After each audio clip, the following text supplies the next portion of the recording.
અમદાવાદમાં પ્લેન ક્રેશની દુર્ઘટનાને લઈને ભાવનગર જિલ્લાના તળાજા તાલુકાના સોશિયા ગામે વિદ્યાર્થીનું મોત નીપજ્યા તેની અંતિમ વિધિમાં નીમુબેન બાબણીયા જોડાયા હતા। અમદાવાદમાં પ્લેન ક્રેશ થતા સર્જાઈ કરુણાકતા।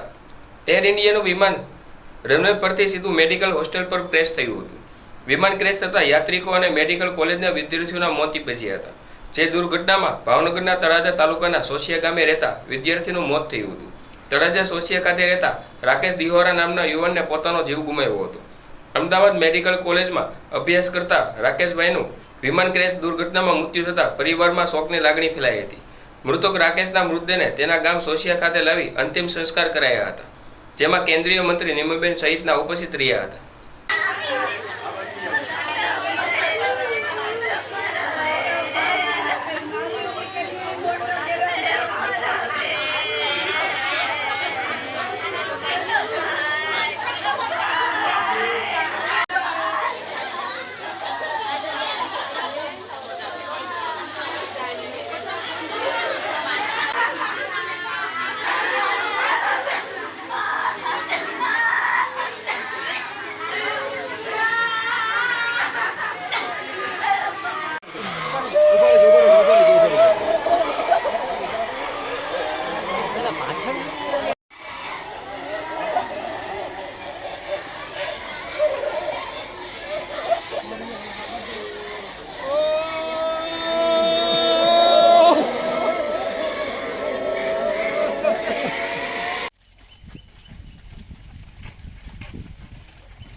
ગઈકાલે અમદાવાદમાં વિમાન દુર્ઘટનામાં અનેક લોકોએ જીવ ગુમાવ્યા છે।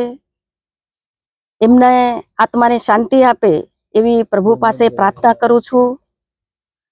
વિમાન દુર્ઘટનાના સમાચાર મળતા જ ગૃહમંત્રી અમિતભાઈ શાહ, ઉડ્ડયન મંત્રી રામમોહન નાયડુજી અને ગુજરાતના મુખ્યમંત્રી ભૂપેન્દ્રભાઈ પટેલ સાહેબ અને મંત્રીઓ ઘટના સ્થળે પહોંચ્યા।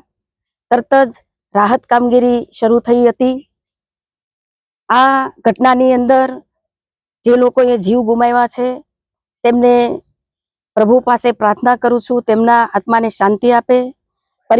પરિવારજનો સાથે અમારી સંવેદના છે। અમારી સરકાર પરિવારજનોની સાથે ખડે પગે છે। આ ઘટનાની અંદર સોશિયા ગામના બીજે મેડિકલ કોલેજની અંદર અભ્યાસ કરતા રાકેશભાઈ દિહોરા, આ ઘટનાથી એમનું મૃત્યુ થયું છે। આજે અમારા ધારાસભ્ય, અમારા પ્રમુખ શ્રી દિગુભાઈ, અમારા ધારાસભ્ય ગૌતમભાઈ, અમે સૌ આજે આ સોશિયા ગામે આવી અને આ સ્મશાન યાત્રામાં જોડાયા છીએ। પરિવારજનો સાથે અમે એમને સાંત્વના આપી છે। બીજી આ દુર્ઘટનાની અંદર તળાજાની અંદર કાજલબેન સોલંકી પણ આ દુર્ઘટનાની અંદર મૃત્યુ પામ્યા છે। એમને પણ એમના આત્માને શાંતિ આપે એવી પ્રભુ પાસે પ્રાર્થના કરું છું। આજે સવારે આપણા આદરણીય પ્રધાનમંત્રી નરેન્દ્રભાઈ મોદી સાહેબ પણ આ દુર્ઘટના સ્થળે પહોંચી ગયા છે। અસરગ્રસ્તોને મુલાકાત કરી છે। પરમ પ્રભુજી એમના આત્માને શાંતિ આપે અને પરિવારજનોને આવી પડેલા દુઃખને સહન કરવાની શક્તિ આપે એવી પ્રાર્થના કરું છું। અમદાવાદમાં વિમાન દુર્ઘટનાની અંદર અનેક લોકોએ જીવ ગુમાવ્યા છે, અનેક લોકો અસરગ્રસ્ત થયા છે। મુખ્યમંત્રી, ગૃહમંત્રી અને આજ વડાપ્રધાન શ્રી નરેન્દ્રભાઈ મોદી સાહેબ ઘટના સ્થળે આવી અને ઈજાગ્રસ્તોને મળ્યા છે। જલ્દીમાં જલ્દી રાહત કામગીરી પહોંચે, જલ્દી સાજા થાય એ પ્રકારે સરકાર એમની સાથે છે। મારું નામ વિક્રમભાઈ દિયોરા છે. રાકેશભાઈ તમારે શું થાય? રાકેશભાઈ અમારા કૌટુંબિક મારા કાકા થાય છે. શું ઘટના શું બની? શું કહેશો?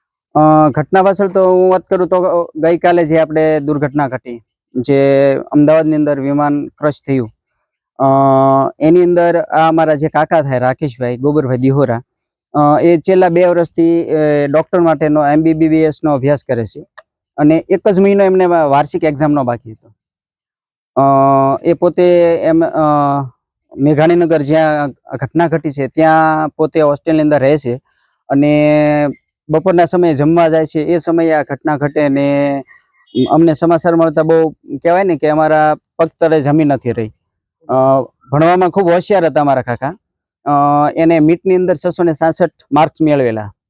પહેલેથી ભણવામાં ખૂબ હોશિયાર હતા. અને અહીંયા તમને બતાવું તો પરિવારની અંદર એના મમ્મી પપ્પા 4 બહેનો છે અને 2 ભાઈ છે. એના પપ્પાનું એક સપનું હતું કે હું મારા છોકરાને ડૉક્ટર બનાવું, અને એમના માટે એને તનતોડ મહેનત કરી અને એમને એની પાછળ પૂરો ભણવા માટેનો ખર્ચો કર્યો છે. અને જ્યારે કહેવાય ને કે અભ્યાસ પૂરો થતાની સાથે 1 મહિનો બાકી હતો અને અમારી સાથે આવી ઘટના ઘટી છે.